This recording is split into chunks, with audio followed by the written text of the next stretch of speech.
Wolf and the Fox. Hello, this is Elizabeth, and I'm here with a tale from the 1001 Night.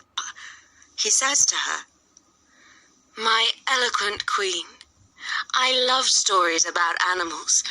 Although they live apart from us, their friendships and fights are like ours in so many ways.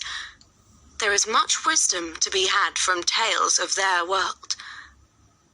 And Scheherazade replied, "O king, you are right to say that there is much we can learn from the animal kingdom.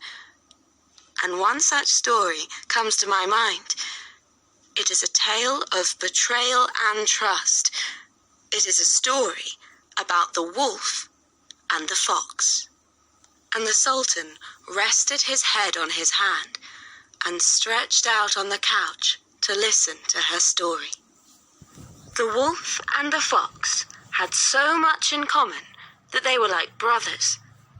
They both loved to steal and to hunt, but given the choice, they would always prefer to steal.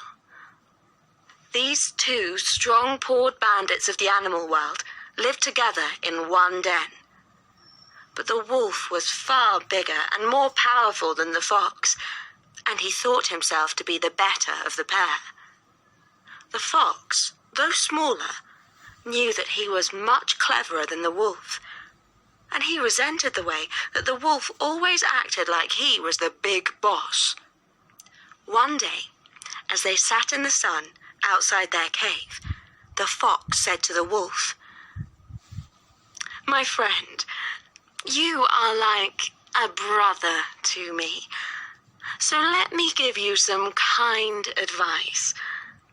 Mend your ways. Be a bandit no more. Do not steal from the son of Adam again." By the son of Adam, he meant man. The wolf turned his great head to his friend and lifted up one shaggy ear. The fox went on, "I know how you love to creep into man's vineyard, dig up his vines, and eat his grapes. I know how you like to jump into his fields and steal his lambs.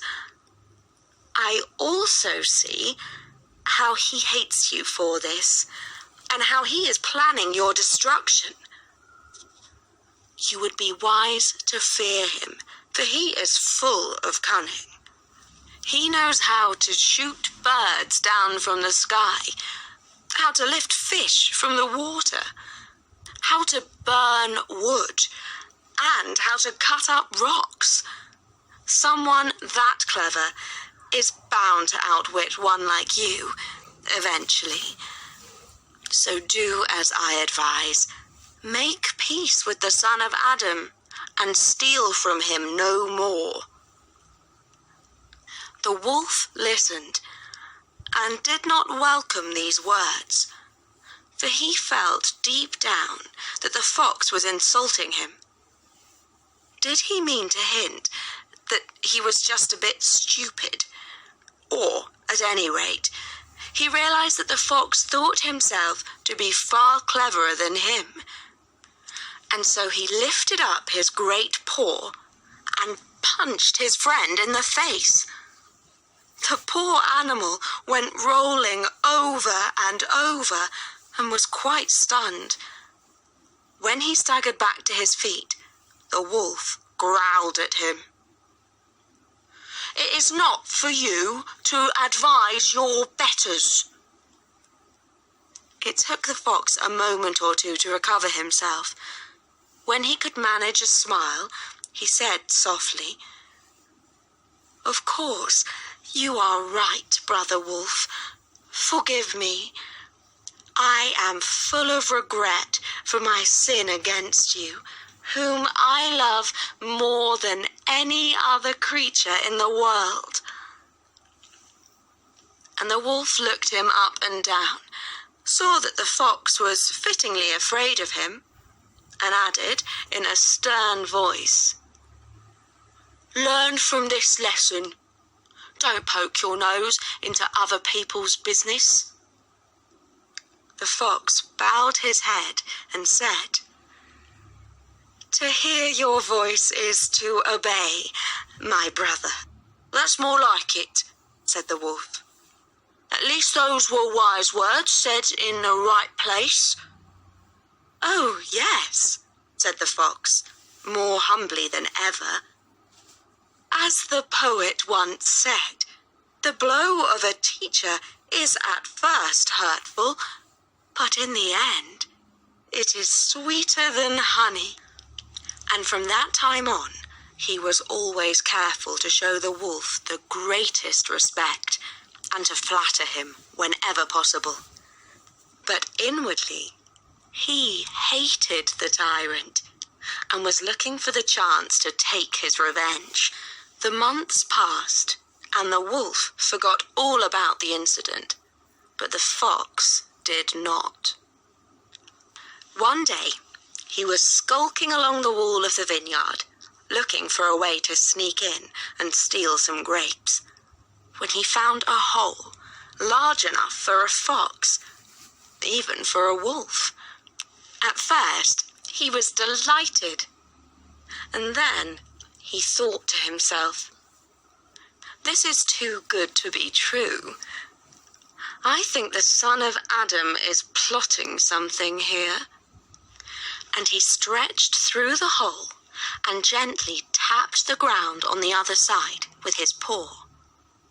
It was just as he thought. The man had laid sticks and leaves across a deep pit. It was a trap to catch a thief.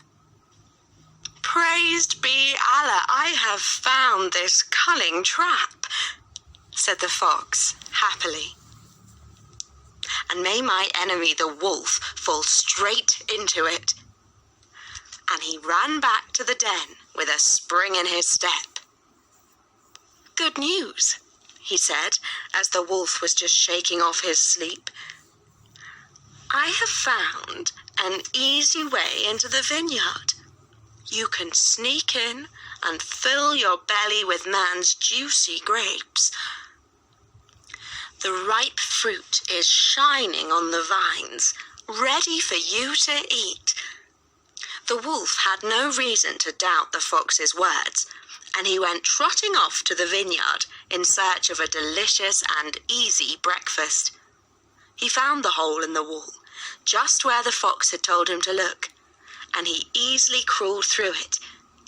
But on the other side, he fell through the sticks and leaves and tumbled straight down into the trap. The fox saw his friend's misfortune, and he was jubilant.